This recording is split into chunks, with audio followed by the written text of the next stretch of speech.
नमस्कार, मी डॉक्टर स्मिता पवार, नेत्ररोगतज्ञ. आणि आता आपण एक नवीन सिरीज सुरू करतोय ज्यामध्ये आपण प्रसिद्ध हृदयरोगतज्ञ डॉक्टर हिरालाल पवार सरांना विचारणार आहोत काही प्रश्न जे ॲक्च्युअली पेशंट्सचे प्रश्न आहेत आणि आपण इथे विचारून त्यांचे उत्तरं समजून घेणार आहोत सरांकडनं. सो नमस्कार सर. सर्वप्रथम पहिला प्रश्न, हृदयविकाराचा झटका येण्यापूर्वी कोणती लक्षणे दिसू शकतात?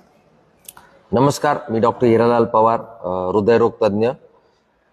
तुम्ही जो प्रश्न विचारला की हृदयविकार येण्यापूर्वी कुठली लक्षणं असतात, तर बऱ्याच वेळेला पेशंटला ज्यावेळेस हार्ट अटॅक येतो तर त्याच्या आधी साधारणतः एक आठवडा महिनाभरापासून कधी कधी अँजायनाचा त्रास होत असतो. अँजायनाचा त्रास म्हणजे त्यामध्ये पेशंटला चालल्यानंतर छातीत दुखणे, खांदे दुखणे, जबडा दुखणे, चालल्यानंतर श्वास घ्यायला त्रास होणे, दम लागणे इत्यादी प्रकारचे लक्षणं असतात.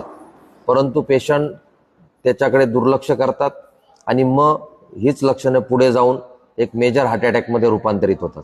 त्यामुळे मला असं वाटतं की जर आपल्याला चालताना दम लागत असेल, चालताना खांदे दुखत असतील, पाठ भरून येत असेल, अँजायनाचा त्रास होत असेल, जबडा दुखत असेल, असे कुठल्याही किंवा डावा खांदा दुखत असेल, अशा कुठल्याही प्रकारचे किंवा आपल्याला तीव्र स्वरूपाची ॲसिडिटी होत असेल, असं कुठल्याही प्रकारचे जर लक्षणं असतील तर त्वरित हृदयरोग तज्ञांचा सल्ला घ्या आणि आपण आपला हृदयविकाराचा झटका टाळू शकतो.